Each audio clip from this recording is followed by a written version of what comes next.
With the Bad Batch Season 2 underway, the first two episodes begin a new way to look at the transition period between the old ways of the Republic and the newly formed Galactic Empire. It has also given us a new way to look at the individual identities of the clones during the change in the Star Wars galaxy. Yesterday, I made a review video of the first two episodes. I'll link it in the description below, so go check that out after this video finishes. As I was a bit harsh in my critique of the show, I did mention that this show is a different medium with a different style of storytelling than what we've seen before. But I thought about the episodes all day at work and realized there was something I failed to talk about. I don't know, maybe this topic just deserves its own video anyway. And that topic is the ending of the second episode. There is so much more to it than what we see on the surface. And you won't want to miss this. Plus, at the end of this video, I will give a couple small bonus topics to discuss. If you love Star Wars as much as I do, or you're just a casual fan wanting to talk about the greatest franchise ever created, then you've come to the right place, because Star Wars is all I talk about, and I upload new content, well, whenever I can, really.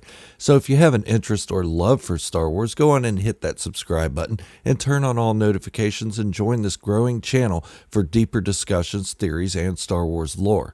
Each one of you is appreciated more than you know. Now, let's get on with the topic. Now, I know at the end of this video, some of you will be thinking that not everything in Star Wars is that deep, and you may be correct most of the time, but this time, it really is that deep. In the first episode of the second season of Star Wars Bad Batch, we are introduced to a clone we have never seen before. Easy enough, there are millions of clones, and there's no way we could have met them all in previous Star Wars stories. The clone I'm referring to is Captain Wilco, the ranking clone stormtrooper who is in charge of the gathering and shipping of the late Count Dooku's treasures from his palace on Sereno and delivering it to the hands of the Empire. But there is so much more to the story of Captain Wilco than what lies on the surface, as I said before. And I'll get to the ending of the second episode here in just a bit, the Ruins of War.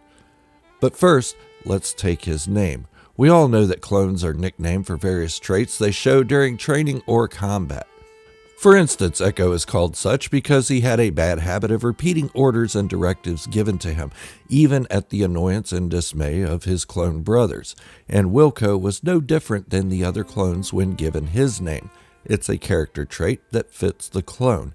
If you have ever had any dealings with official radio traffic, or you've seen movies where radio communications are heavy in either a militaristic or aviation manner, then you'd recognize the word Wilco, most times preceded by the word Roger. Roger meaning understood or acknowledged, and Wilco basically meaning the given order will be carried out or complied with. Roger, Wilco, acknowledged, the order will be carried out, complied with. So Captain Wilco's name literally means compliance. In other words, he is a man of his word and can follow orders as given, as all clones were programmed to do. Remember, nicknames were given due to certain character traits of clones. Another great example of this is Captain Rex, Rex meaning king. Now, we know he wasn't the king of the clones, but he was the ranking officer to the most powerful Jedi of his time, Anakin Skywalker. Rex also had a brilliant knack for leadership, so his name suited him. But let's get back to Captain Wilco. Even though this is the first time we see Captain Wilco in any Star Wars capacity, we still get a good sense that his name was not a mistake. First, let's take the fact that he's a clone stormtrooper. Yes, I'm not making a mistake when I say that. That is confirmed on Wikipedia. He is a clone stormtrooper. And it's probably the first time we have heard the term clone stormtrooper. Anyways, he is a clone stormtrooper following the events of Order 66 and the rise of the Empire, and we all know what that means. Good soldiers follow orders. Wilco, being a good soldier, follows orders to a T, and with the directive given, he accommodates that, even showing his trait in hunting down the Bad Batch, or Clone Force 99. A clone hunting his brothers, due to orders given to him. A man following orders to kill his brothers. Trust me, I'm getting to the end of the episode 2 in just a bit. I needed to get through this so it all makes sense to you. Okay, Wilco, the order will be complied with or carried out. Eliminate Clone Force 99. Roger Wilco. But a crack in his identity forms at the end of episode 2, and here come the spoilers. Admiral Rampart gives Captain Wilco an order when he arrives on Sereno. It seems the clone captain's report included the confirmation that the Bad Batch had survived the bombardment of Camino, but this will not do. As far as Admiral Rampart is concerned, the Misfit clones were eliminated, possibly even confirmed in a lie from one of the Bad Batch's own, Crosshair.